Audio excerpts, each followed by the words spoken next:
कंजूस कालूपति जी, क्या फायदा ऐसे एसी का जो गर्मी के मौसम में भी ना चल सके। पिछली बार पूरा 1 लाख रुपए बिजली का बिल आया था। मेरे पास इतने पैसे नहीं है कि दिन रात तुम्हें एसी चला कर दूं। कालू जी, एक उपाय है मेरे पास। हम ऐसा करते हैं, छोटी चिड़िया की बिजली की तारें हमारी छत से होकर गुजरती हैं। हम अपने एसी का कनेक्शन चिड़िया की तारों से कर देते हैं। गौरी, ये तो बहुत कमाल का आइडिया है। ऐसे तो हम मुफ्त में एसी की ठंडी ठंडी हवा लेंगे और चिड़िया चिड़िया बेचारी रोएगी। हाँ हाँ हाँ हाँ, मेरा बिजली का बिल, ऐसे ऐसे रोएगी चिड़िया। गुड़िया बेटी, ना जाने ये बिजली वाले इतना बिल क्यों भेज देते हैं। पिछली बार एक पंखे का बिल पूरा 5,000 रुपए आया था। मम्मा, वो कालू अंकल भी तो हैं, वो दिन रात एसी चलाते हैं। बेटी, वो अमीर कौवे हैं, वो कुछ भी कर सकते हैं। चिड़िया अपना पंखा चलाकर सो जाती है। कालू कौवा और गौरी कौवी छत पर चढ़ जाते हैं। गौरी, तुम ये लाइट पकड़ कर रखो। गौरी लाइट पकड़ती है और कालू कौवा अपने एसी की बिजली की तारें चिड़िया की तारों से जोड़ देता है। हो गया कालू जी, क्या काम हो गया? हाँ, अब हम आराम से एसी चलाएंगे और चिड़िया बैठकर रोएगी। कौवे अपने घर में जाते हैं और एसी चलाकर सो जाते हैं। कौवे सारी रात एसी की ठंडी हवा में सोते हैं। फिर तो कौवे दिन को भी घर से बाहर ना निकलते। दिन हो या रात, कौवों का एसी तो पूरा महीना दिन रात चलता है। मिठू कौवे के दरवाजे पर आता है। वो दस्तक देता है। मिठू, क्या बात है, सारी नींद खराब कर दी। गौरी, तुम्हारे घर से तो बहुत ठंडी हवा आ रही है। काम की बात करो और जाओ यहाँ से, मोटी चोंच वाला तोता। मैं ये तुम्हारा बिजली का बिल लेकर आया हूँ। गौरी बिजली का बिल लेती है और जाकर कालू कौवे को दिखाती है। कितना है कालू जी? 2,000। सारा महीना एसी में बैठे और बिल आया केवल 2,000। फिर मिठू तोता चिड़िया के घर जाता है। चिड़िया और उसकी बेटी अपने घर के बाहर बैठी हुई थी। चिड़िया, गर्मी में क्यों बैठी हो? घर जाकर पंखा चला लो। तुम्हारे पड़ोसी कौवों के घर से तो एसी की ठंडी हवाएं आ रही हैं। मिठू भैया, वो बहुत अमीर कौवे हैं, वो दे सकते हैं लाखों में बिल। मगर बिल तो तुम्हारा भी लाखों में है। मिठू चिड़िया को बिजली का बिल देकर चला जाता है और चिड़िया जैसे ही अपना बिजली का बिल देखती है वो तो चकरा जाती है। मम्मा, क्या हुआ? कितना है बिल? गुड़िया बेटी, ये कैसे हो सकता है? बिजली का बिल तो 1 लाख से भी ज्यादा है। इतना ज्यादा बिल? मम्मा, हम तो सारी रात एक पंखा चलाते हैं और दिन में ताज़ा हवा में बैठते हैं। मैं अभी जाकर कबूतर को बुला कर लाती हूँ, वो देखेगा आकर। चिड़िया उड़ती है। गौरी कौवी चिड़िया से पूछती है, चिड़िया कहाँ जा रही हो? चिड़िया रुक जाती है। गौरी बहन, क्या बताऊं, मेरा बिजली का बिल 1 लाख से भी ज्यादा आ गया है। मैं कबूतर को बुलाने जा रही हूँ, वो आकर बिजली का कनेक्शन देखेगा। चिड़िया जैसे ही जाती है गौरी कौवे को बुलाती है। कालू जी, जल्दी से चिड़िया की तारों से अपनी तारें उतार लो। चिड़िया का बिल 1 लाख आया है और वो कबूतर को बुलाने गई है तारें दिखाने के लिए। कहाँ है मेरा कटर? कालू कौवा कटर लेकर छत पर चढ़ जाता है। कौवा इधर उधर देखकर बिजली की तारों से छेड़छाड़ करने लगता है। जल्दी में कौवे का पंख एक नंगी तार से लग जाता है। होता है और कौवे का पंख हवाओं में उड़ जाता है। कालू, मेरा कालू। कालू तो दूर जाकर गिरता है। ये क्या हुआ? मेरा कालू मुझे छोड़कर चला गया। गौरी वहाँ बैठकर रोने लग जाती है। चिड़िया और कबूतर भी आ जाते हैं। कबूतर लटकती हुई तारें देखकर गौरी से कहता है, जब किसी की बिजली से एसी चलाओगे तो ऐसा ही होगा। गौरी, गैस में हाथ नहीं आता। तुम्हारे लालच ने कालू की जान ले ली।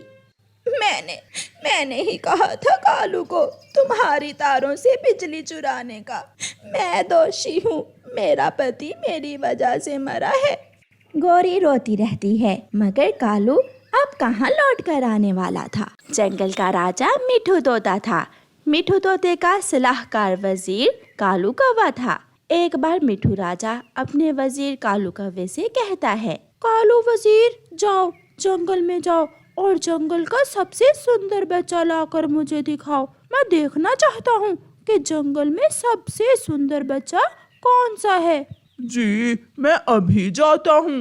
कालू कौवा महल से निकलता है। वो सोचता हुआ जा रहा था कि जंगल में सबसे सुंदर बच्चा किस पक्षी का हो सकता है। वो एक पेड़ पर बैठ जाता है। कौन होगा जंगल का सबसे सुंदर बच्चा?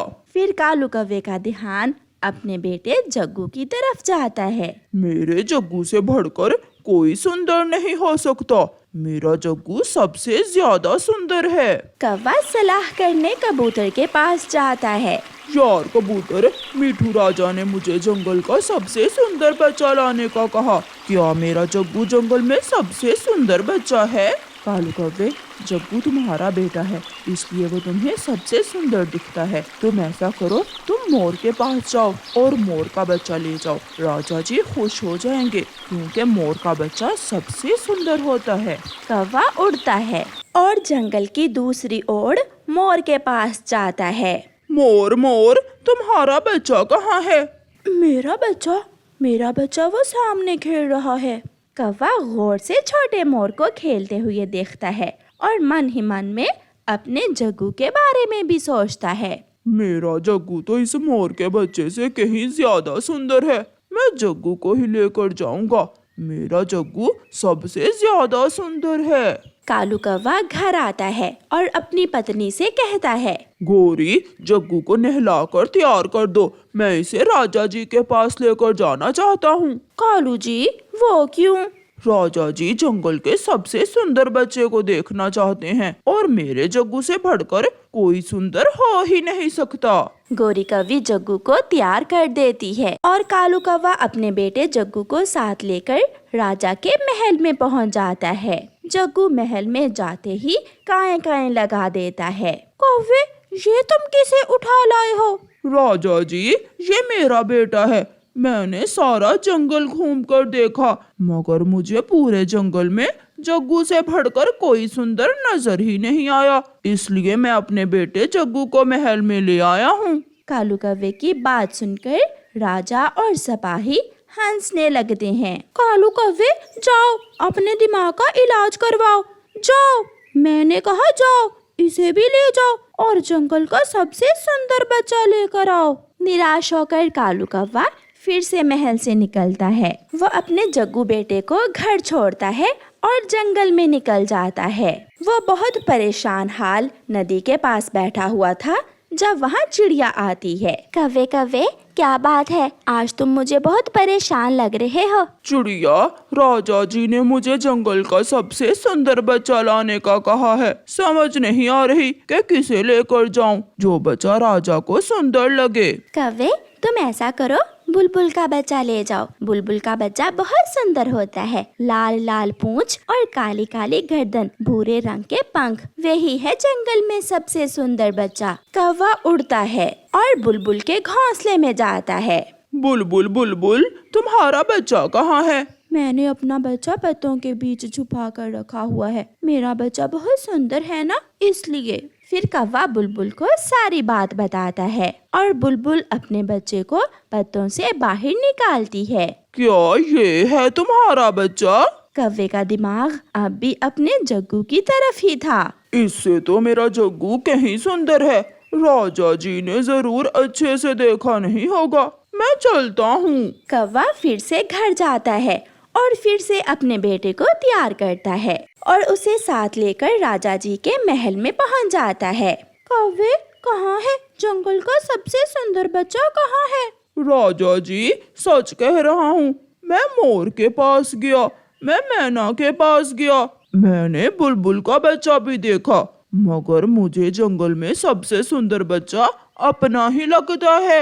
ये सुनकर राजा कौवे को इनाम देता है और सबसे कहता है, हाँ, ये सच है, दुनिया में सबसे खूबसूरत और प्यारी चीज अपनी संतान ही होती है। कौवा सच कह रहा है। अगर कौवा 100 बार भी जाएगा तो अपना ही बच्चा लाएगा, क्योंकि इसे अपने बच्चे से सुंदर कोई नहीं दिखता है। प्यारे दोस्तों, इस कहानी को लाइक, अपने दोस्तों के साथ शेयर और चैनल को सब्सक्राइब करना बिल्कुल मत भूलना। आपका धन्यवाद।